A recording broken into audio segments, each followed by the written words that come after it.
What you like to be called? Whatever you want to call me. Billy, B Ham, whatever. Okay. It don't matter. All right. Welcome back to Talk to Me with the coach. I'm taking the man locker. You gonna put me out of here. You good? Welcome back to Talk to Me with the coach, Mike Mayden, as we're on the road once again, taking youngsters behind the scene with Major League Baseball. And I got the man here, BH. BH, I'll take that. Okay. How we doing? Good, how you doing, sir? All right. Well, Okay. you know, I used to coach college baseball. Okay. Scouted for 5 major league teams. Every kid's dream of playing in the big leagues. Hamilton's in the big leagues. What's this experience like for you? Oh, it's been great so far. Like I said, I still feel like I'm a kid, you know, to myself, and just experience has been great so far, man. It's exactly what I expected it to be, and a little bit more. But it's just the things that come with it, you know, like all the stuff you get and the experiences you get being around different major league players, the guys who you've came up watching and always wanted to be like, and actually getting a chance to be around those guys, play with those guys. I mean, it's just a great experience for me as myself. And who are some of those players that you idolized along the way? Like I said, a bunch of these guys, even a couple on my team. You got Brandon, you got Joey, and all those guys. But more all, you got Adam Jones, you got Robinson Cano, you got my main was last year. He's not playing this year, but Derek Jeter was one of my favorite players growing up, and I actually got the experience to play against him his last year, which was my first year, and that was one of the big experiences of my life. You know, like I said, guy I've always came up watching, and I always wanted to be like my dream guy. You know what I'm saying? It's just getting a chance to play with him was the greatest experience of my life, and like I said, just for those young guys coming up, you know, like your dream, you should always dream big, dream high, and take that chance to the next level. That's what I did. Like coming from a small town in Mississippi where a bunch of athletes don't think it's possible to be in a situation to get a chance to play professional baseball, which there's a whole bunch of athletes that I know for a fact that could be in the major leagues now today that didn't come through because of the smaller chances of being from a small town. They didn't want to take that route. And like I said, so like I go back nowadays back to where I'm from, in a small town in Mississippi, and try to encourage those guys to take the chance. I mean, it's there. I mean, it's available. I mean, try your best every single day, and don't think just because you're from a small town or how it is, it's not possible. It's very possible. Now, when you say Brandon, you mean Brandon Phillips? Yes, Brandon Phillips. You know what I'm saying? He's a piece of work over there. Oh, He's man. a piece of work. You ain't got to tell me. Being around this guy, I know that he's a piece of work, man. But that's just one guy, you know.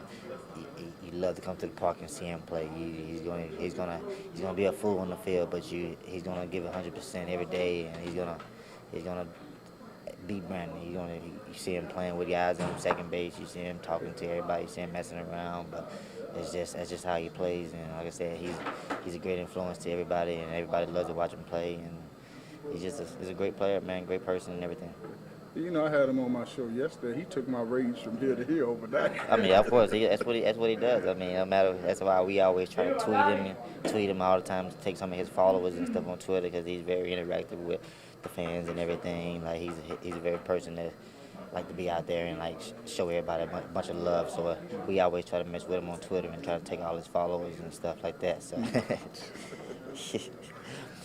You know, being a former Major League scout, I've always told kids it's all about having an opportunity. Where did the opportunity come about for you?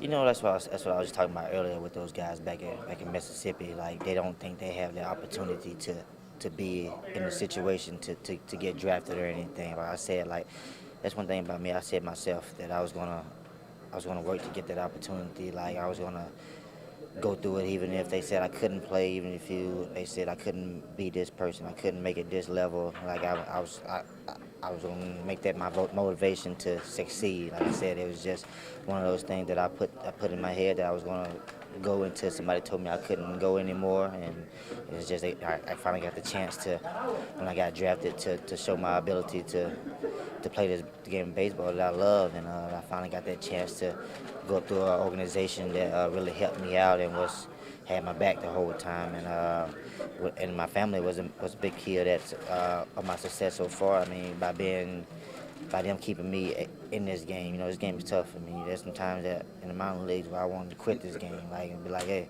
I'm done. Baseball isn't for me, you know. But they had my back the whole time. It was just like, you gotta stick it through. I mean, you're gonna struggle. I mean, everybody in baseball struggles. I mean, you can be really great, but there's gonna be some times where you're not feeling as good, but you still gotta battle through it. And then, like I said, when the opportunity comes, I mean, you gotta be ready to take advantage of it. And right now, I feel like I got that chance, so I gotta take advantage of it. And as a scout, we talked about the 5-2s of the game. What was the 1-2 that got you over with the scouts?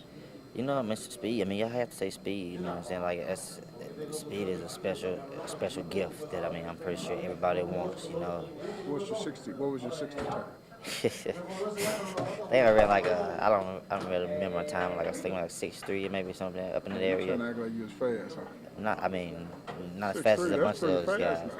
I mean, but you see guys running like 6'2s and stuff like, you know what I'm saying? So you see guys way faster, Let me ask this last question.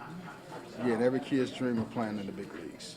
When you got that call up to the big leagues and walked in the locker room for the very first time and saw your uniform hanging, what was that feeling like? Man, like I was speechless. Like I had no idea what was happening. Like still to this day, man, I still feel like this is a dream to me. Like because I've always dreamed of being in the big leagues. And when I first got called up and came in the locker room with all my stuff in my locker, I'm just like, what is going on right now? Like this is really happening. Like I said, I was very speechless, but happy at the same time. But like I said, it was just one of those times where you had to cherish the moment. There's not that many times you get a chance to do that. I felt like it was my time, and it was awesome. Coach, take your youngsters behind the scenes with the man BH. Thank you, sir. All right, appreciate it.